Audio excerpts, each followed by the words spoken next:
Okay.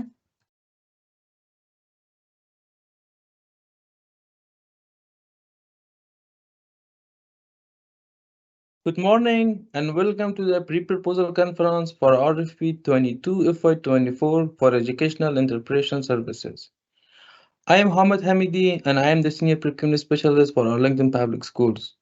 Also representing APs during the conference are Sarah Looney, the Supervisor of Student Registration, and also the AP's Project Manager for this project. Jeff Lash, the Coordinator of Welcome Center, Nico Reynolds, the ASL CLT Specialist, and Tuguldur, Interpretation Specialist. During the conference, the RFP will be reviewed, questions are welcome and will need to be submitted in writing through the Q&A capability. Questions will be addressed at the end of the conference. We recommend submitting your questions before the meeting concludes to ensure timely responses. Additionally, a recording of the meeting will be made available on the AP's website after the event.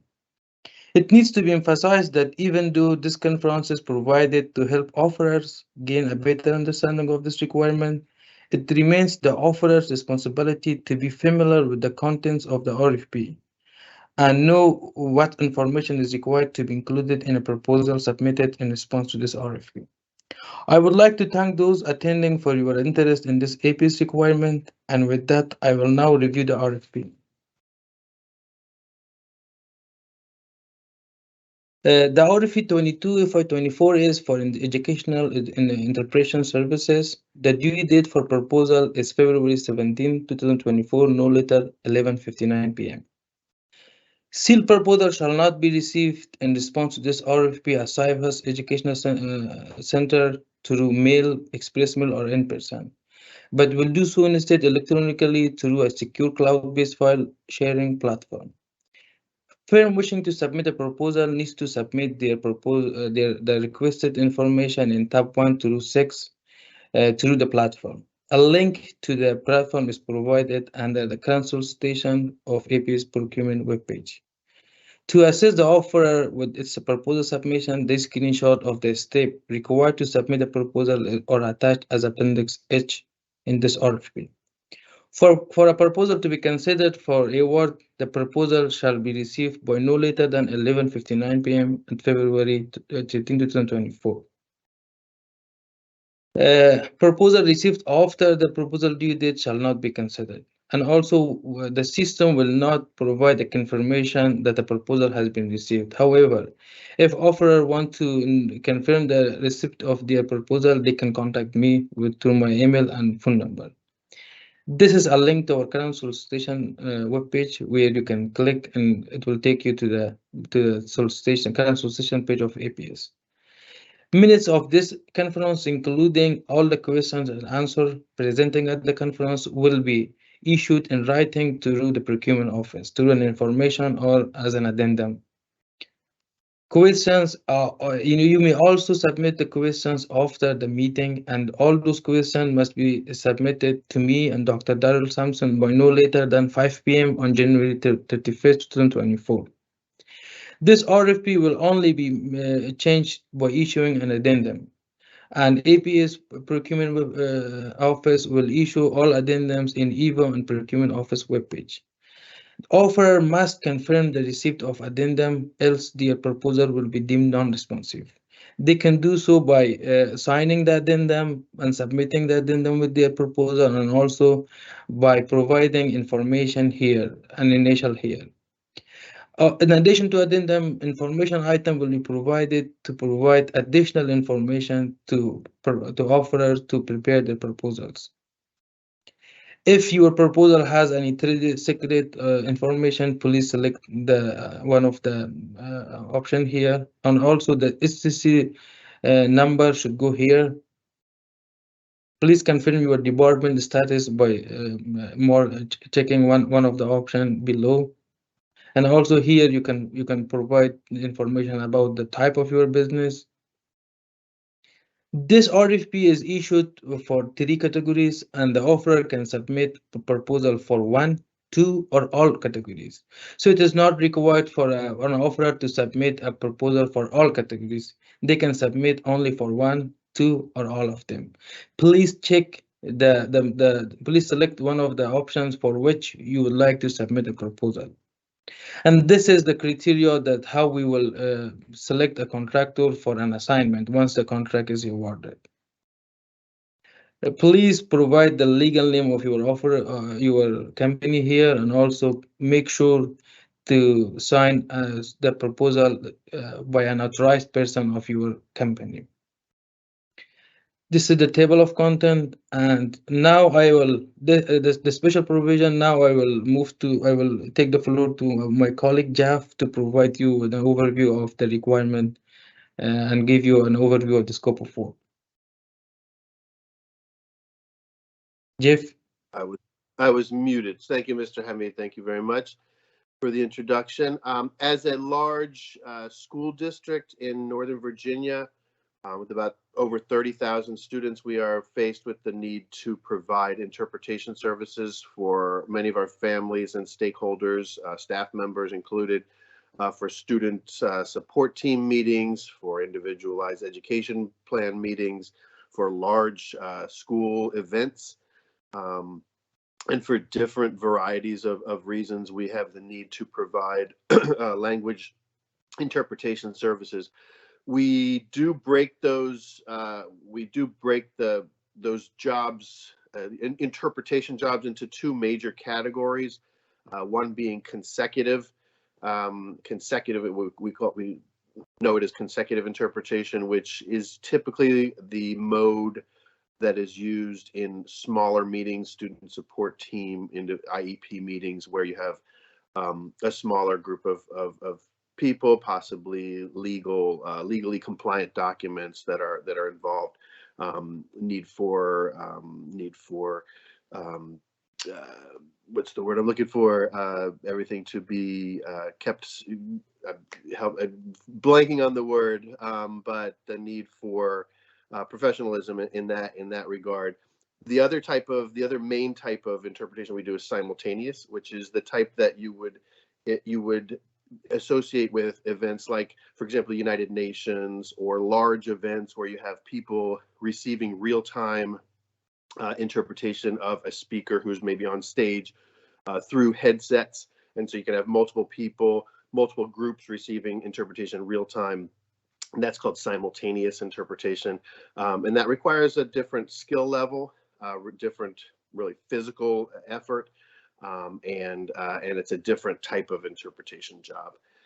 So we also make sure that one of the things that's very important to us is making sure that our interpreters are trained and come with the professional development, credentials, and licensure that we can ensure that will make them quality, value-added quality interpreters in a professional context, in the educational context, to be able to get meanings across and make sure we're capturing all meanings across languages and across cultures.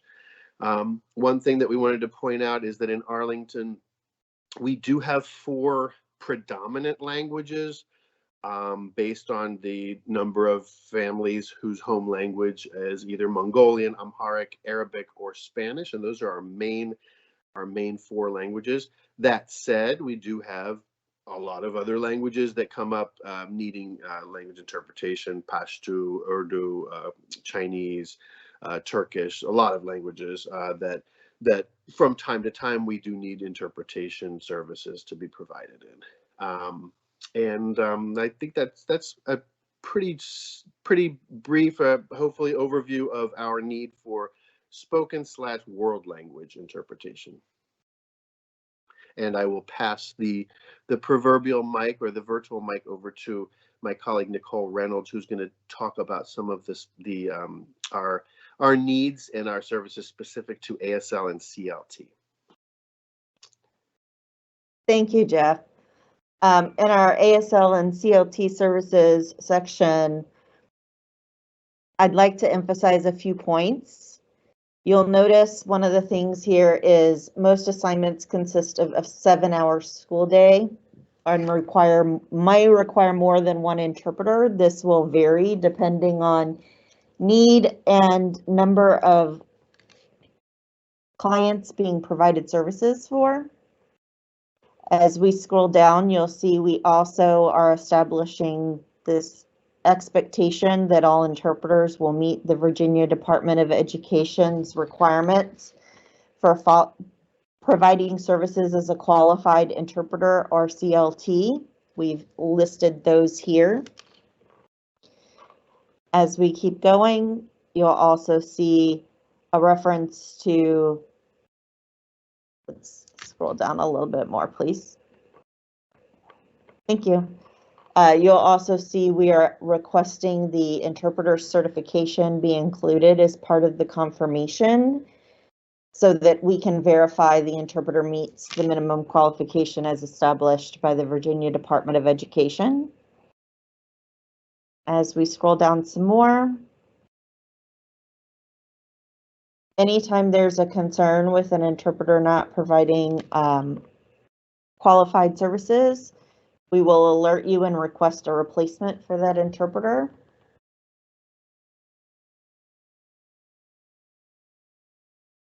And notice in the cancellation section, when an interpreter is scheduled with APS, that interpreter is scheduled for the county. So if the initial client they are assigned to needs to cancel or is no longer there, we will request the interpreter be reassigned to where they're needed across the county. I think that's all for my section, and we go back to Hamid. Thank you very much, Nicole and Jeff. So again, I would like to emphasize that all questions need to be submitted to me and Dr. Darrell Sampson by the due date. This is a tentative schedule for this RFP for different stages. And now I will go to the part where it will provide a detailed information how you can submit your proposal to APS. So before that, I would like to highlight that APS proposed contract document contain terms and conditions that APS intend to use that for the resulting contract. If the offerer wish to make any exceptions to those documents, such exceptions need to be submitted with their proposal. APS will not accept any further exceptions after the proposal received. So please make sure if you have any exceptions to any terms and conditions of APS, please do submit that with your proposal. We have a tab for that. So as I mentioned before, offerer can submit a proposal for one category, two, or all of them. So this paragraph will give you an overview how you can submit your proposal. We have made subtab for each type of the requirement, so please make sure to consider this while submitting your proposal. So for the tab 1, since the requirement under tab 1 is applicable to all types of interpretation services, to all categories, so no sub-tab is required. So for instance, if a vendor want to submit a proposal for all categories, they can just submit tab 1 once with their proposal, not 3 times. Because this document is applicable to all categories. However, for the tab 2 executive summary, we information requested and tab 2 is specified to each categories. So creating sub tab A, B, C is required. So if you want to submit a proposal for a spoken word language, we need that information needs to be submitted under sub tab A, and for the interpretation service ASL, and it should be sub tab B. And also for Qt language, it should be subtab C. This is the requirement that we want to be, that we expect the offerer to be included in their proposals. For tab 3, again, we require the subtab for each type of the requirement. And for the cost, again, we expect the offerer to submit subtab for each type of the interpretation services. For the tab 5 and tab 6, since these two is also applicable to all types of category, offerers are not required to create a sub-tab for each category. Again, I would like to emphasize to please submit your exceptions with your proposal using tab 5. If your proposal has any trade secret or property information, please list all of them under your tab 6. This is the method of the evaluation that APs will consider while evaluating your proposal. And also this is how we're gonna award the procedure, the contract. After that, there are attachments. Some of the attachments are required and needs to be submitted to your proposal. If those attachment or appendix which are required is not included in your proposal, the proposal will be deemed non-responsive. So attachment appendix A is one of those appendixes that needs to be that's required to be submitted with your proposal. Attachment B as well, it's a requirement, and if these documents are not submitted with your proposal, the proposal will be deemed non-responsive. And attachment C is also a required document. Attachment D, insurance checklist. This is also a required document that needs to be submitted with your proposal. And the insurance company needs to sign here, and also the offerer needs to sign here. However, if you want to take any exceptions to the insurance requirement, the exception needs to be submitted with your proposal. This is a format of our sample agreement. This is just for information purposes and does not need to be submitted to your proposal. Again, if you move down, the contract terms and conditions is only for information purposes. However, if you have any exceptions to any terms of condition, you can submit that with your proposal. So this is all the terms and condition of APS that we will include in the resulting contract of this RFP. This is a sample of the purchase order. This is also for information purposes. No need to submit with your proposal. And this is the step that will provide you information on how to submit a proposal in response to this RFP. So you can see the step-by-step, guidance. And this is the Appendix I pricing schedule. Please make sure to prepare sub-tab for each type of the requirement you have. The number A is for the spoken word language. If your company would like to submit a proposal for spoken word language, please do so by filling this form. I would like to emphasize that these quantities are just provided for the evaluation purposes. It is just an estimate to make us evaluate to help a procurement office to evaluate your total price. And also this, if you would like to submit a proposal for ASL, please use this table. And for query language, please use this table. And at the end, student data usage privacy agreement. This is also a required document, and we expect all offerers to submit this with their proposal. Sign it and send it with your proposal. So this was an overview of the RFP process. Now I will go and see if we have questions so we could answer. Sarah, can you please see if we have questions there? Absolutely. Thank you. Thank you. All right. I do see one question. It says, we do not provide coverage for sexual abuse and molestation in our policy. Can we request a waiver or exemption, as there will be no instances where our LPs are alone with a child? Hamed, is that something you can answer? Yes, so we need the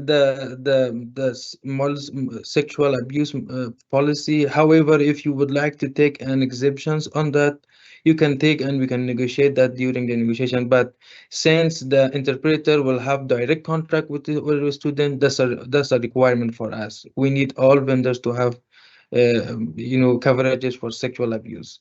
But you can, if you would like, you can submit an exceptions, then we can negotiate during the negotiation process. All right. I'm seeing a total of 4 questions. So that was the first. Here's the second. The language about the subcontractors is a bit confusing to us. Will we be okay using our language professionals? Hamed, is that another one for you? Yeah, we can answer this question at later time by issuing a information item. Okay, all right, we'll add that to our list. Okay. Third question regarding the technological infrastructure, are there any restrictions or limitations on using phrase for written translation scope of the bid?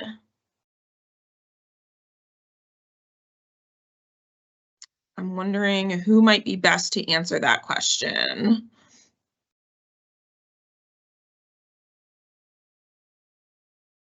Can we answer this question like later or later? Okay. I don't think translation is a part of this bid. It was all about interpretation for spoken language and for ASL services and CLT, cued language. Okay. All right, so we'll get back to that one.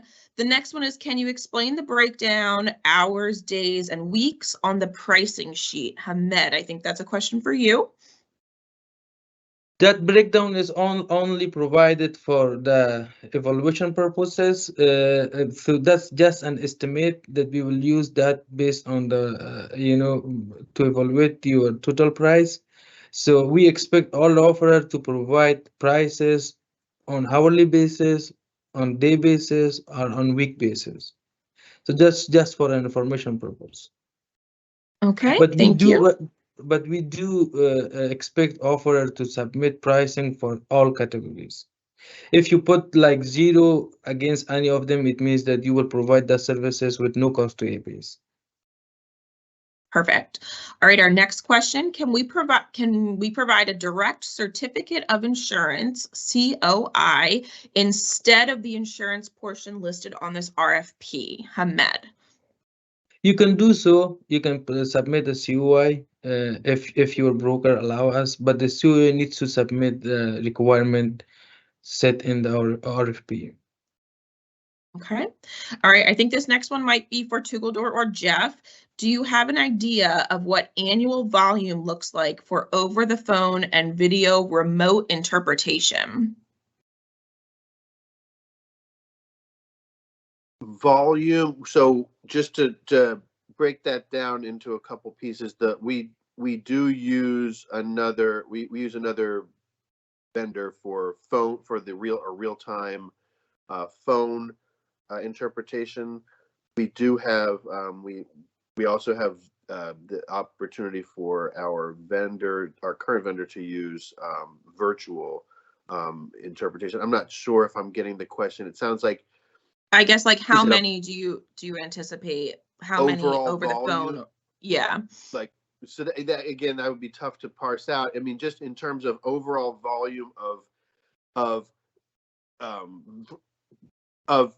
consecutive jobs that could be virtual or in person, I would say I would defer to Tugaldor, maybe an estimate about Tugaldor. Yeah. I wonder if that person means, on-site or virtual. That's what I'm trying to parse out. Yeah. We don't really do over the phone, but in terms of video remote interpretation, let's do that one. It's about 35% of all overall jobs. Okay. So we do have well over 3,000 meetings annually. And 65 would be on-site in person, and gotcha. The rest 35 would be approximately 35 with video. Perfect. That was Thank you. Exactly what we need. Thank you. All right, we've got some more questions. If your interpreters are only servicing the remote portion, do you still need the insurance covering the molestation? Hamed. I'm seeing Nicole shake her head yes. So for this RFP, the contract will be awarded to a company who provide pricing for both options. So for instance, if your proposal is being priced only for the remote portion, the proposal will be deemed non-responsive. So we expect the all offerer to submit a proposal for both in-person and remote. However, if they wish to submit only for one category, we can accept that. So proposal can be submitted for category 1, 2, or 3. But once it is submitted, it should be submitted for both options, remote and in person. So we still need the moleskin coverage in our COI. All right, I'm seeing another question about the pricing section, saying it's a bit confusing as it lists units per hour, per week, or per month. Could you provide clarity on that? Maybe I'm wondering if Hamed, you can just take us through what the expectation is for that pricing section, since that's our second question. So in the pricing schedule, you should provide a pricing for per hour, like how much the company will charge APS for per hour, how much they will charge us for per day, how much they will charge us for per week. So for instance, if we have a need for translation for 2 hours, we will pay the vendor based on hourly basis. While if we need translator for 1 day, we will pay them based on the daily daily prices. But if we need them for a whole week, we will pay them based on the prices for per week. So that's how it was designed, and I hope I answered your questions. Still, Okay. if you're confused, you can send us more question after the meeting. Perfect. All right, the next one is about VRI. I'm assuming that's virtual. Can VRI services be provided with professionals based outside of the US, or is it expected VRI services will be provided by the same interpreters listed in the proposal? Nicole?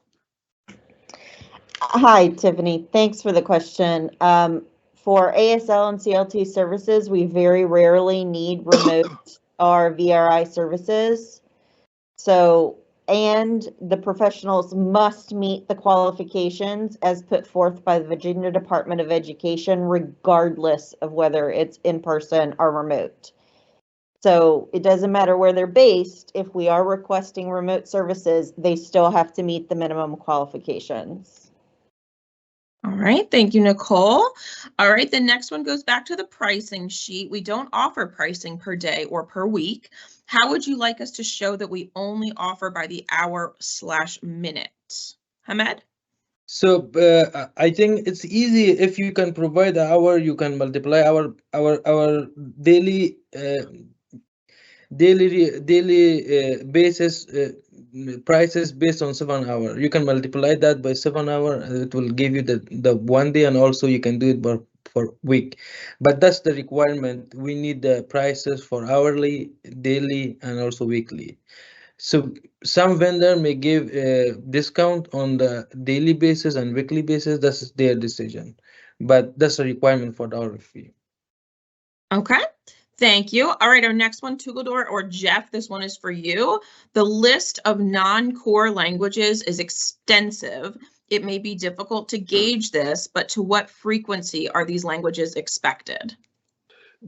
There are a few, Tugaldor, I'm going to let you jump in real quick, but there are a few on there in the lower list of the larger of the lists. There are a few, I think I touched on a couple of them, Chinese, Turkish, Pashto, that come up pretty frequently. There are a lot on there that almost never come up. There's I would have to look at the list. If you're able to, I'm looking at the screen right now. Hamid, are you able to go to that screen really quick, just so I can give people a sense for what the chart with all the languages. The languages, yeah. Mm-hmm. Let me see. Like I said, I touched on a couple. Tugaldor, are there any that come to Generally mind? speaking, yes. These non-core languages are rarely requested. Yeah. However, we do see some increase in some languages, as Mr. Jeff mentioned. For example, Farsi, Dari, these languages we are seeing increase. So I wouldn't be surprised if at least 3 or 4 languages move up to like core languages next year. But generally speaking, these are rarely requested. If it became relevant and pertinent and desirable at some point, I could definitely go offline, or Hamid, I could address of these languages, which are the ones that we've actually seen a request for. For example, like Yoruba, Portuguese, Navajo, never. Most of them never. even German and French, never. You know, I've seen a couple that sometimes need Farsi and Urdu, But Polish, Korean, Russian. But like I said, if it were necessary, we could run a list for somebody of all of these languages that we see from time to time. okay, so we can answer this question like later Okay, Sure. with to more give those details. top languages. Yeah, Yeah. I think so. Okay. All right. Next one is, do you need remote interpretation? Yes. Yes. Okay. All So right. we just to clarify, we need both remote and in person. Right. I was going Yeah. to say yes. Right. I think for spoken language, at least I can talk to that. I know we prefer in person as much as possible, but we do offer remote as well. In ASL and CLT, we very rarely will request remote interpretation. It will be specified in the request. It's generally only for meetings. Thank you. All right, we got a couple more, guys. Can you provide the phone interpreting volume from your current vendor? They can provide an extensive report. Tugaldor or Jeff? Again, And maybe apologies. phone is Well- also video. If we're going to put phone in with like virtual, yeah, but we do use another vendor specifically for pick up the phone and real time interpretation. But if we're talking about virtual, Mhm. I think we can talk to that a little bit. What was the specific angle there? The volume, how much I volume? don't know we can disclose this information. Current vendor, I don't know. Maybe how much? No, just the amount. I think number of requests. Even are we able to? I think talk you about were that? starting to talk about that before, Tugaldor, the difference of how many in-person versus virtual requests do we get? Like 35 versus As 60. I said, 65, 35. And those are percentages? Yeah. Okay. All right. Are you looking to replace current vendor or a backup for spoken languages? We'll answer this question later. Okay. For the per week unit, how many hours is that? Hamed, I think that's a question for you. Per week is five business day. We can issue an addendum to describe make it more clear, but per week is 5 business day. Okay. All right. For ASL interpreting services, will you be willing to add a line item for last minute rates, as in requests submitted to the agency within 48 hours? I'm seeing it. Nicole is saying no. A lot of our requests that are not ongoing services are last minute subs. I do not believe we will be adding a line for additional charges. I'll turn that over to Hamed.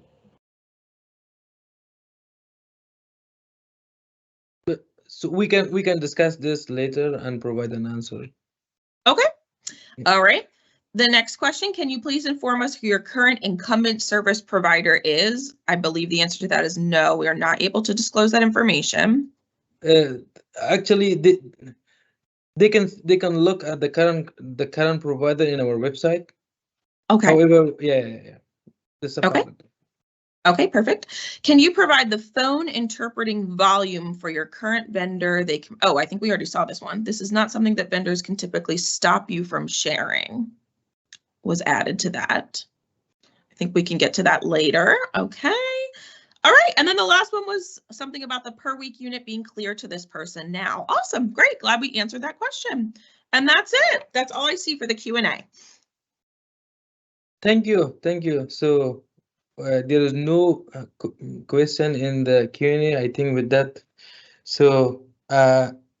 with that, I would like to end the pre-proposal conference for RFP 22 FY24. Again, I would like to emphasize that even though this conference is provided to help offerers gain a better understanding of this requirement, it remains the offerer's responsibility to be familiar with the content of the RFP and know what information is required to be included in a proposal submitted in response to this RFP. Thank you again for your attendance in this pre-proposal conference meeting. Have a great day. And now I will end the live event.